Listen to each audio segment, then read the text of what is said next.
थारो आवागमन वालो यू सांको ही मिट जा, जन्म मरण वालो यू रासो मिट जा, मिटे भरम वालो खटको सुना दूं थाने में ब्रह्म ज्ञान वालो लटको। पहली धारणा थी करो सेवा की, पहले सेवक बन। अगर उस वस्तु की प्राप्ति चाहता है तो पहले सेवक बन। यहाँ एक बहुत अच्छा दृष्टांत लगता है। एक नगरी का राजा था, उस राजा के राज्य के अंदर एक महापुरुष कहीं से आ डटे और उस संत के पास एक पारस पथरी थी। समझना दृष्टांत को। महाराज जीवादास जी कैसे कह रहे कि प्राप्ति कैसे की जाती है, और धीरे धीरे ये मसूरी फैल गई कि इस संत के पास पारस पथरी है और लोहे को लगाओ तो सोना बना देती है। ये बात राजा तक पहुंच गई। राजा ने मंत्री से विचार करा कि इन साधुओं के पास इस चीज का क्या मतलब, ये क्या करेंगे इसका, ये तो हमारे पास होनी चाहिए राज के अंदर। मंत्री कहने लगा कि महाराज जी न्यू की ये देव है संत। तो राजा कहने लगा देगा कैसे नहीं, जबरदस्ती ले लेंगे, हमारे राज्य में बैठा है, हमारे राज्य का अन्न खाता है और इस नगरी की हर वस्तु के ऊपर राजा का अधिकार होता है। बोला जी फिर भी ना दे, बोला नहीं जबरदस्ती ले गिरफ्तार कर लेंगे। मंत्री कहने लगा कि राजन पहले एक बार आजमा लो, आप ज्यादा से ज्यादा इसको मार सकते हो क्योंकि आपके पास शक्ति राजा हो। बिला कर देंगे। बिला फिर ऐसा है महाराज जी, बिलाई ने मरण मारने का कोई खतरा नहीं होता, नहीं तो मरे मराए होते हैं पहले ही, न्यू भी को नहीं मिले। बिला नहीं मिलेगी कैसे नहीं, चलो। अब वो राजा अपने वजीर को लेकर के उस संत के पास गया और जाकर के कहने लगा कि मैं इस नगरी का राजा हूँ। महापुरुष ने देखा, कहने लगा भाई रह जा, राजा है तो हमने क्या लेना देना है, राजा है तो राजा रह जा। कहने लगा तुम्हारे पास पारस पथरी है साधुरु। संत ने नकार कर दिया, बोला बिल्कुल भी नहीं, मारा क्या काम भाई पारस पथरी का, मेरे पास कोई पारस पथरी। राजा ने इशारा किया मंत्री की तरफ, बिला गिरफ्तार कर लिया जाए। तो मंत्री ने आंगली ला दी, बोला नहीं महाराज न्यू न कौन दे भाई, न्यू मिले ही को नहीं। बोला फिर बोला चलो दरबार में चले गए। दरबार में आ जाते हैं, मंत्री जब सलाह करने लगा, राजा कहने लगा फिर कि कैसे प्राप्त हो। मंत्री कहने लगा महाराज जी एक नुस्ख का तो काम कर दे तो कर दे। बोला क्या। बोला न्यू करो या शाही पोशाक उतार दो आप राजा वाली और सादे कपड़े पहनो और सेवक बन करके जा करके उसकी सेवा में लग जाओ। न्यू दे दे तो दे दे, नहीं बाकी जो कर आप लेना चाहते हो न्यू नहीं मिलेगी। बोला चलो। राजा ने अपना शाही पोशाक उतारी, सेवक का रूप धारण किया और जाकर के उस संत की सेवा में लग गया। खूब सेवा करी, 1.25 महीना गुजर गया। नीति नातियों का ज्ञान हो गया, मर्यादा का पता चल गया कि गुरु के साथ कैसा व्यवहार किया जाता है, कैसे बैठा जाता है, कैसे उठा जाता है। मेरे कहने का भावार्थ संत कह रहा है कि पहली धारणा करो सेवा की, नाम नूम तो बहुत दूर की बात है। जाकर के सेवा में लग गया, 1.25 महीने तक खूब डट करके सेवा करी। एक दिन वो संत पता नहीं किस रमज में थे, कहने लगे सेवक यहाँ आओ। पहचान पाया नहीं राजा है। वो जाकर कहने लगे सदगुरु आदेश करो। कहने लगे ऐसा है एक दिन इस नगरी का राजा आया था मेरे पास। कहने लगे अच्छा सदगुरु। मिला आकर के यहाँ करके खड़ा हो गया, कहने लगा हम इस नगरी के बादशाह हैं। मिला फिर मैं बोले भाई बादशाह तो रही जा, मारा क्या करेगा तुम। फिर वो कहने लगा कि तेरे पास पारस पथरी है। बिला मैं नाइट गया, मैंने इनकार कर दिया कि हमारे पास कोई पारस पथरी नहीं। अब वो राजा कहने लगा फिर महाराज फिर केयर। बोला थी मेरे पास। बोला याद है यारी कहने लगी दिखाई दी। बोला थी। कहने लगे जी अच्छा। और बोला नकली भी नहीं है, चिमटा पड़ा था दोनों, चिमटा का लगा, चिमटा सोना का हो गया। कहने लगा ये देख है भी असली। कहने लगे जी सदगुरु।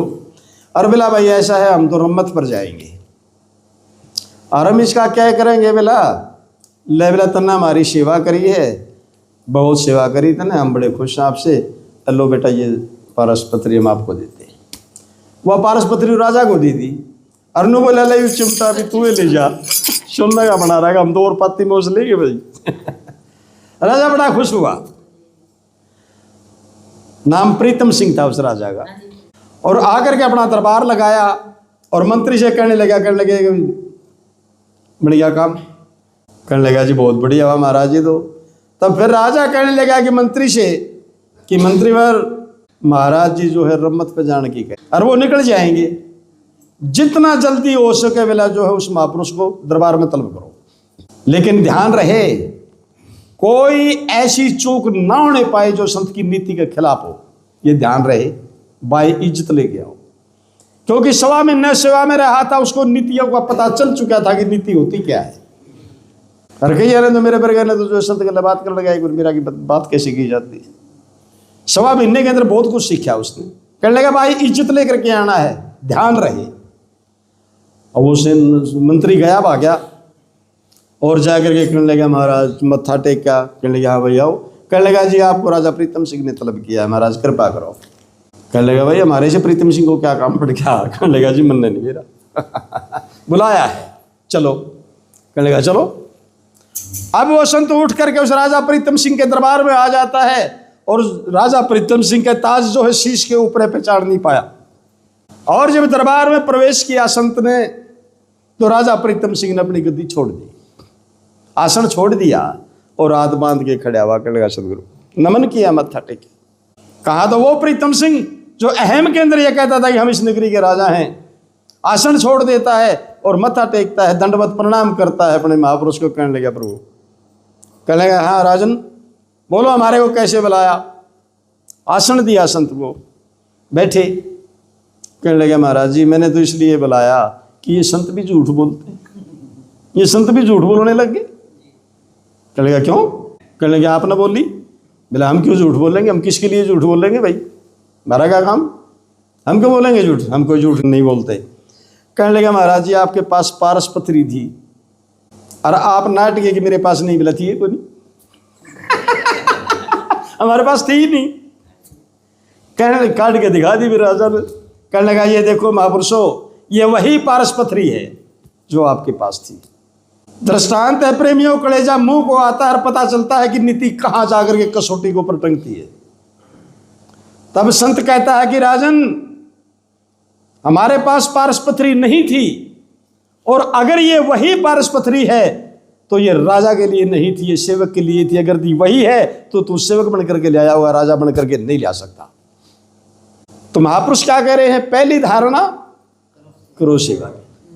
जिस पारस को जो इस जीव को ईश्वर बना करके खड़ा कर देती है, वो नाम रूपी वो पारस पथरी वो सेवक बनकर के ही प्राप्त हो सकती है। वो अहंकार और बादशाहों को प्राप्त नहीं होती, बादशाह बनकर के ग्रहण की ही नहीं जा सकती। पहली धारणा थे करो सेवा की गुरु चरणमई लिपटो, और यू मान गुमान त्याग दे भाई त्रेस अभिमान ने, पटको सुनाऊं थाने में ब्रह्म ज्ञान वालो लटको।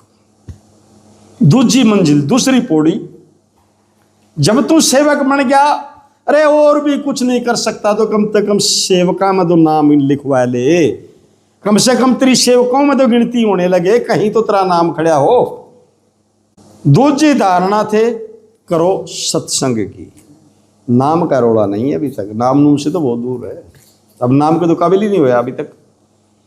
दूसरी धारणा थे करो सत्संग की और मिले नाम वालो गुट को। पहले तेरे अंदर सत्संग की भावना को प्रकट कर। बात जब बनेगी जब सत्संग तेरे को बहाने लगेगा। अगर सत्संग नहीं मिला तो जैसे भूखा का कलेजा कटता है, इसी प्रकार से भूख उभरेगी कि सत्संग प्राप्त नहीं हुआ और कलेजा कटन लग जाएगा। भूख लगेगी और जैसे भूख के अंदर व्याकुलता आती है, सत्संग के बगैर जीव व्याकुल हो जाएगा। जब तक सेवक ही नहीं बना, ये प्रतीत नहीं बनी, प्रतीत नहीं बनी, तब तक उसको सत्संग भाता ही नहीं। बहुत से लोग हैं वो आते हैं सत्संग में सिर्फ ये दिखाने के लिए, मैं भी आ रहा था, सिर्फ हाजिरी लगी है, लेकिन उनको सत्संग भाता नहीं। सत्संगी को तो अगर जो 15 दिन भी सत्संग नहीं मिला तो वो तड़फ उठेगा, तिलमिला उठेगा वो, क्योंकि आत्मा का भोजन है सत्संग। और संगत से प्रेम कर, क्योंकि संगत बुराइयों से बचाती है। मैं बार बार कहता हूं इस बात को। एक जिज्ञासु से कोई गलती हो भी जाती है, संगत संभाल लेती है, उसको कहती है ना भाई ऐसा नहीं, ऐसे नहीं, ऐसे कर, तो उसको डामाडोल नहीं होने देती संगत। संगत उसको भटकने नहीं देती, ठीक है। और हम प्रेम प्रेम की बात करते हैं, अगर कोई दूर से अनजान प्रेमी आता है तो कितने के लोग कितना प्रेम बांटते हैं हम। और प्रेम एक ऐसी फांस है, इसकी फांस में जो बंध गया ना, यही बांध सकता है, तेरा अहम से नहीं बंधेगा कोई। जैसे वो संत उस राजा के अहम से नहीं बंधन के अंदर आया, वो उसकी सेवा और प्रेम से ही बंधन के अंदर आया। तो संगत सारी संगत गुरु का ही स्वरूप है। और संगत हमें बुराइयों से बचाती है, संगत हमें भटकने नहीं देती, संगत हमें एक दूसरे से प्रेम करना सिखाती है, संगत हमें नीतियां सिखाती है। गुरु नहीं कहता कि ये नीति तो न्यू कर, नहीं, संगत ही बताती भाई ये नीति ऐसे है, ये नीति न्यू बरतनी है, ये नीति कहती है, तो जीव सुधर जाता है।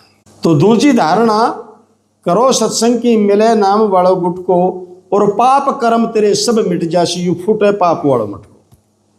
यू पाप का जो घड़ा हम उठाए फिरते हैं ना, ये टूट जाएगा। मेरे सिर पाप की मटकी, मेरे गुरुदेव ने झटकी, या तो ब्रह्मानंद ने पटकी, फूटे तो फूटने दे। फूटे पाप वालो मट को, सुनाओ थाने ब्रह्म ज्ञान को नट को। तीसरी मंजिल, तीसरी पड़ी अब है नाम। अब नाम के काबिल हुआ है तू, अब नाम मांगने की जरूरत नहीं, क्योंकि संत के पास वो दृष्टि है, अगर तू काबिल है तो वो खुद ही कहेंगे आप तेरा कल्याण करते हैं, ठीक है। नहीं तो रविदास जी ने भी कहा है, पहले मोल मिले ना मांगी मिलती, या मांगे तो मिले, उधारी तक ही नहीं पाई। कहे रविदास ईश्वर के साथ ले लो फिर भी तेरी सफल कमाई। तो अब काबिल होया है उस नाम के, ठीक है। तीसरी धारणा, करो नाम की, अब धारण कर उस नाम को, और फिर जो चढ़े बांस पे नट को। नट एक ऐसी जाति है जो आज तक ये प्रमाण ही नहीं कहीं मिलता कि कोई नट बांस पे तो गिर के मरिया हो। ये दब्बा इस जाति का है नहीं, नट जाति का, ठीक है। तो जैसे नट, सारी पब्लिक नीचे ढोलिया ढोल बजाता है, सारी पब्लिक उसकी वाह वाह कर रही है, और वो बांस के ऊपर खड़ा है, सिर के ऊपर वजन है, लेकिन वो ना तो पब्लिक ने देखता ना वो उसने वो ढोल सुनता, उसका पूर्ण ध्यान उस बांस के अंदर है। उसको ऊपर वो अपने कर्तव्य दिखाता है, लेकिन ध्यान बांस में है। अगर वो ध्यान चूक जाए तो गिरेगा, और गिरेगा तो फिर मृत्यु को प्राप्त हो, मर सकता है, लेकिन उसने कुछ नहीं दिखता। तो ठीक इसी प्रकार उस सांस रूपी बांस के ऊपर, और तेरे इस मन की वृत्ति को ऐसे टांग दे जैसे उस नट ने उस बांस के साथ टांग रखी है। सारे कार व्यवहार वो करता, कला भी दिखाता है ऊपर, तो इस जगत के कार व्यवहार भी कर, लेकिन सूरत तेरी वहीं पर हो। जो चढ़े बांस पे नट को, और ऐसी सुरता लगा भजन में, फिर पकड़ काल को झटको, सुनाऊं थाने ब्रह्म ज्ञान वालो लटको। चौथी, लास्ट की ये मंजिल बताई है, चौथी धारणा भाई, चेतन हो रहना। चेतन यानी होश में आकर के रहो, सावधान हो करके रहो कि तेरी तीन पड़ी तू टप करके आया है, तेरी करी कराई के ऊपर कहीं छींटा ना लग जाए, तेरी करी कराई मिट्टी में ना मिल जाए। सावधान हो जा, क्योंकि अब लास्ट मंजिल के ऊपर तू खड़ा है। संभाल अपने आप को, चेतन हो, देख माया मत अटको। इस जगत की चकाचौंध को देख करके और तू पड़ाव मत लगा। अगर इस जगत की चकाचौंध देख करके तेरी वीरता डामाडोल होगी तो तेरी पछली करी कराई जाएगी, तू ऊपर नीचे आएगा। क्योंकि फकरा होई फकीरी, ओखी करनी पड़े सबूरी रे, जैसे ये ताड़ ऊंचते ऊंची सर्व वृक्ष ते दूरी रे। ताड़ का जो पेड़ होता है वो सभी पेड़ों से अलग ही होता है और बहुत ऊंचा होता है। चढ़े तो खावे प्रेम फलों को, अगर पड़ गया तो फिर चकना चूरी रे।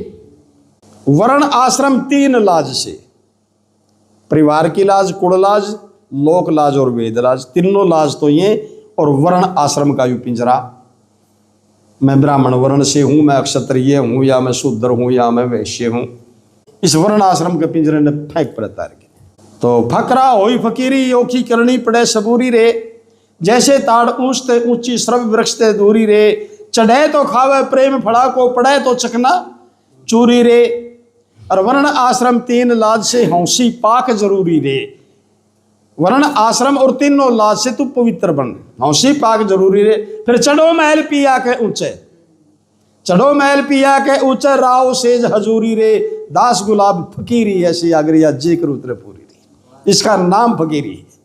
ये है वो फकीरी, अगर किसी ने पूरा उतरना आता हो तो।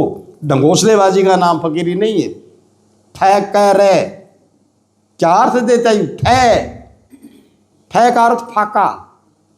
केवल एक फाका भी मिल गया, एक फाका मात्र में संतुष्ट है। जो फाके मात्र के अंदर संतुष्ट रहना जानता है, जिसका श्रव के प्रति प्रेम और दया की भावना अंदर रहती है, उसको फक्कर कहते हैं। उसका नाम फक्कर है। सिर्फ कपड़े रंगने को फक्कर नहीं कहते, कान पड़ाने का नाम फक्कर नहीं है। इसलिए कहा फकरा हुई फकीरी ओखी, बड़ी कठिन है इस तार के ऊपर डटना। तो चौथी धारणा, चेतन हो, सावधान हो जा जिज्ञासु, अब मंजिल तेरे नजदीक है, होश में आ जा, देख माया मत अटको, इस जगत की चकाचौंध के अंदर भटके मत खा। अरे कह जीवादास फिर मेहर सतगुरु की, फिर स्वर्ग लोक को, उस सुखों के लोक के अंदर सरक तू, उस स्वर्ग लोक को सुटको, सुनाऊं थाने में ब्रह्म ज्ञान वालों लटको। ऐसा उस महापुरुष की वाणी का आशय था, ऐसा उस महापुरुष की वाणी का प्रमाण था। महाराज की